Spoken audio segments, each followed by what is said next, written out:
Welcome to the Global Health Connector Partnership Summit here at ViVE, and it's really good to see you. We're going to be focusing on some international stories today. So first of all, we're going to kick off with a welcome from Brian O'Connor. Brian O'Connor is the chair of the ECH Alliance, and I think many of you will know him. So I'm just going to swap through to his welcome screen so that we can have him on, and he will, he'll tell us a little bit more about what's happening at the moment.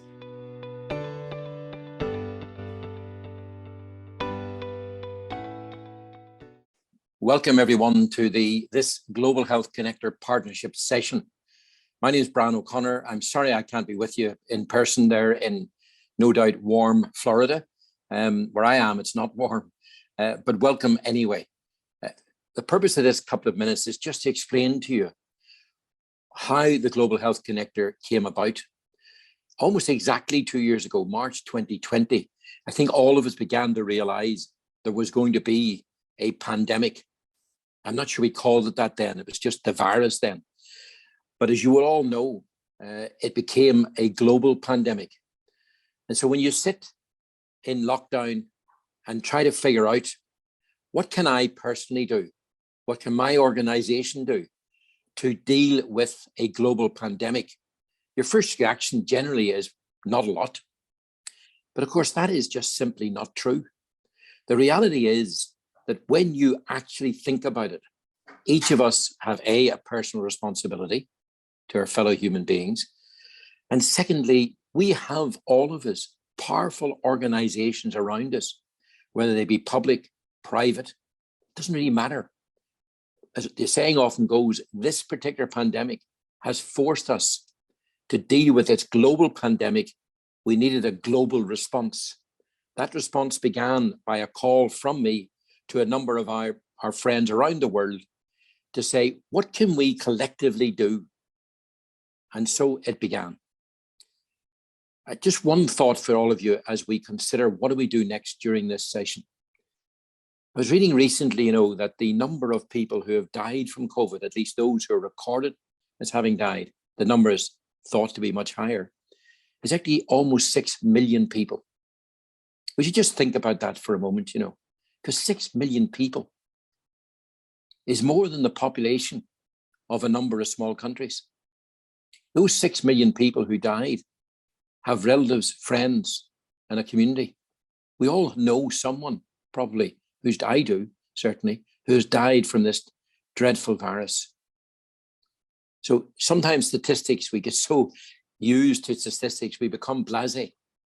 But those are real people, real families, real communities affected. So what? What can we do about it? Well, instead of talking, we're doing. You'll hear from Rachel in a moment as to what the Global Health Connector is doing around the world. My message to you today is this: join us, help us. We have not stopped. People say the pandemic's over. I'm not so sure, and I'm not even a doctor, but I would say this to you. It is still having a significant impact around the world. And then look at what's coming after. We already know when you look at waiting lists, which were bad before the pandemic, are much worse now.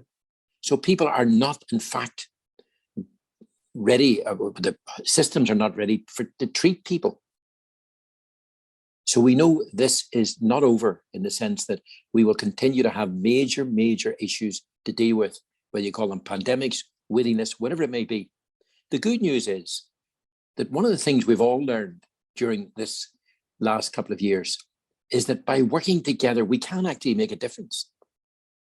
We can actually change things. There's a greater realization around the world that the way to work is to work together, because that accelerates not just innovation, but just accelerates relationships on which innovation and business is built. So I hope you enjoy your time there at this session. You're going to hear from some great speakers from around the world. But remember this, at the end of the session, I'd like each of you to think, what am I doing? What can I do?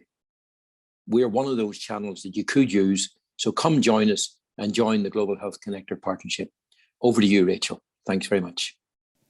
Thank you, Brian. And it's always a delight and an inspiration to hear from Brian, because I know he's certainly been somebody that's been very informative in my journey in digital health. So I am now going to tell you a little bit more about the Global Healthcare Connector Partnership.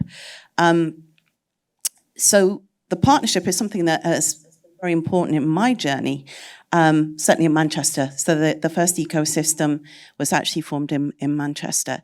And it connects together global health communities targeting health inequality, skills and data. So the three themes that they have, the thematic ecosystems, are inequality, skills and data. And across the globe, I'll tell you a little bit more about the ecosystems that are part of the network, if you like, the global network. So the ecosystems span Canada, Africa, India, Europe, Latin America, Australia, Commonwealth, USA. And we have a number of partners as well as part of the the ECH Alliance who actually support that. Certainly, I've been very involved with the ATA and Anne in her work. So that's absolutely fantastic that they're, supporting the Global Health Connector. But we also have a number of other partners, including health. And it's great to be here today. Indeed, we'll be hearing a little bit from Rich from health at the end of the session. So the three key themes. What actually happened during lockdown was we had the ecosystem. We had geographical sort of ecosystems. And certainly my experience was really fantastic. In Manchester, it brought together academia, life sciences, healthcare organizations. And it really did help us as part of the city region, in particular with the university and other sort of partners to move forward with innovations. So the Global Health Connector previously was geographically based. But during COVID, things changed. Things changed a lot. And actually, what was decided was that they would put together thematic ecosystems. The first one was to look at disparities globally. And that's a very interesting ecosystem that I've been involved with. The second one was actually around skills, digital skills, workforce, recruitment, retention, and resilience. And again, I've been involved with that as well, especially with my Digital Academy hat on, which is my day job, if you like. And the final one was the digital skills and services to support the recovery of the healthcare systems globally. So the post-COVID recovery with digital and data. And very much today, we're going to be focusing on that digital data and recovery theme. So the third theme, thematic ecosystem. But these ecosystems have people right across the globe working together in collaboration to look at the problems we're facing and the solutions we need. So I'm going to also tell you a little bit about the fantastic events that we've got coming up. And I've just had actually, so Mobile World Congress, that was last couple of weeks. And there was a session there that was held. I did that last year, actually, the first Mobile World Congress after COVID was last year, and I really, really enjoyed it. I represented the Digital Health Society and the ECH Alliance there. This year, we had a set of sessions that were really vibrant. We've now got the ViVE session today. In May, we've then got the ATA event in Boston, which is the 1st to the 3rd of May. Then we've got a summit in Switzerland, also in May, which will be at the Commonwealth Digital Health Awards. We've then got the Digital Health Society Summit 22, which is going to be online 4th and 5th of October. And we've got the Health Summit, which is going to be in Las Vegas 13th to 16th of November, so coterminous with the health event there. So they're all events that should go in the diary. And particularly the online Digital Health Society event, I think everyone should be able to attend, which is the 4th to the 5th of October, and I'm there every year.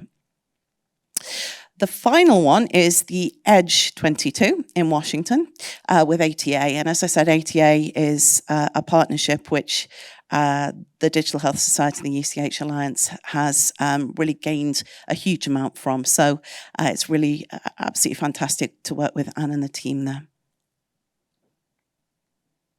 So the Global Health Connector Partnership, what we have at the moment are events that are currently happening across Europe, USA, and events which are being arranged in India and Africa. And it's a really vibrant landscape. Let me tell you a little bit about the actual ecosystems we've got. And this does slightly blow my mind because every time I look at this map of ecosystems, another one's been added. It's very nice to know that Manchester, where I was a CIO, was the first ecosystem, but now this is covering increasingly, large geographies across the world. So, we've got Sweden, we've got Poland, we've got Israel, we've got India, we've got Croatia, Brazil, Bulgaria, a number of ecosystems that are growing. And I've probably personally touched out and met and worked with around about a quarter of these ecosystems. And I always find very enriching conversations and collaborations that can be created across the different geographies. I think the problems are the same, the solutions we can work through together. So it's an absolute joy to see these ecosystems flourishing across the globe. So that is a view of what's happening with the Connector Partnership.